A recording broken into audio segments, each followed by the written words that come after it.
The drama surrounding Terence Crawford has erupted once again, and this time it arrives not in the form of a spectacular knockout or a shocking callout, but through the bureaucratic machinery of boxing politics, grinding away at the legacy of one of the sport's elite.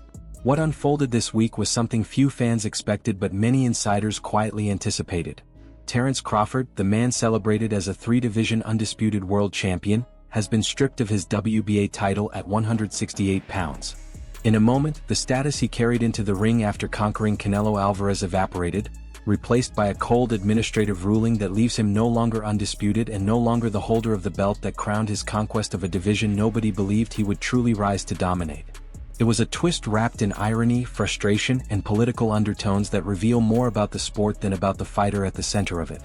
The reason for the stripping, according to reports, is simple on paper but complicated in implication.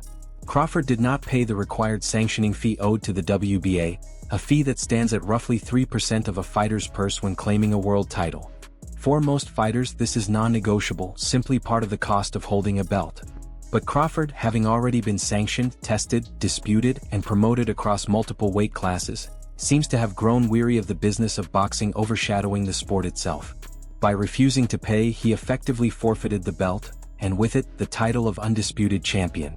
And now, almost instantly, the belt has been reassigned to a new path, set to be contested by Hamza Shiraz and Christian Bilai, two fighters positioned perfectly by the chessboard of promoters eager to fill the vacancy left behind.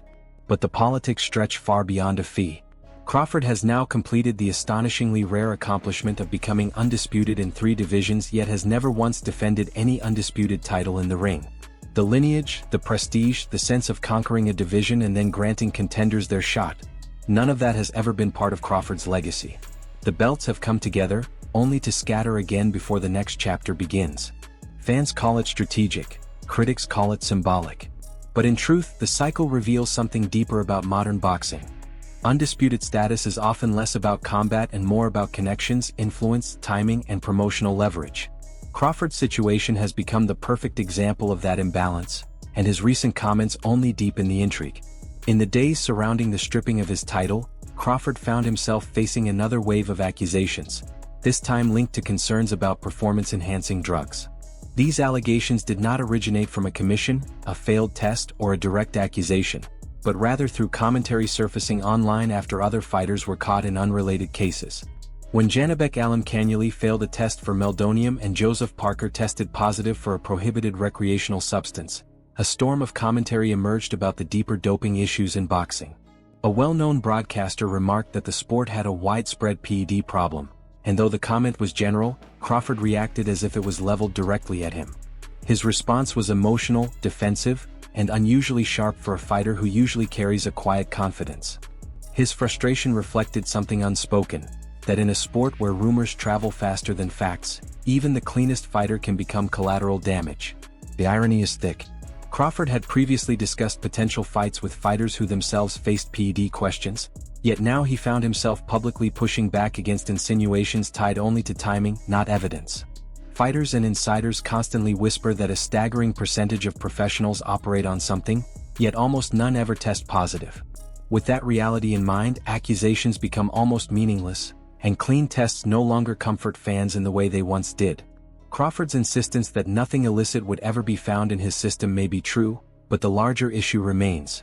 The testing system catches virtually no one, and the few fighters who fail tests are anomalies in a landscape where suspicion has become a default setting. All of this filters into the larger question surrounding Crawford's legacy. His resume is extraordinary. His talent undeniable. His skill as pure as any fighter in the modern era. But his relationship with titles, with sanctioning bodies, and with the politics surrounding them has created a strange duality. He is the rare fighter who can claim greatness without ever performing the ritual that traditionally defines greatness, defending a unified crown. When he beat Canelo, many expected the rematch to follow, if only to give the Mexican legend a chance to reclaim the throne. Instead, the belt has slipped from Crawford's hands before any opponent could attempt to take it from him. And that reality leads back to the center of the storm. The WBA's decision was predictable not simply because of Crawford's refusal to pay, but because sanctioning bodies always tilt their decisions toward fighters and promoters with structural influence. Hamza Shiraz, backed by powerful financial interests, was positioned perfectly to inherit the opportunity, and every sign now suggests he was the intended recipient long before the official ruling was announced. The machinery of boxing moves with eerie predictability. The politics are glaring, the alignments obvious, and the motivations transparent. Crawford's refusal to pay the sanctioning fee likely expressed a deeper frustration with the system rather than financial hesitancy. Yet even that act of defiance fed back into the very system he resisted. Now Shiraz and Bilal fight for a title that Crawford won in combat but lost on paper, and the sport marches forward with the same patterns, the same inconsistencies, and the same weary predictability. Yet in the midst of the chaos, the respect for Crawford as a fighter remains intact. His greatness is not diminished by the stripping of a belt, nor by whispers online.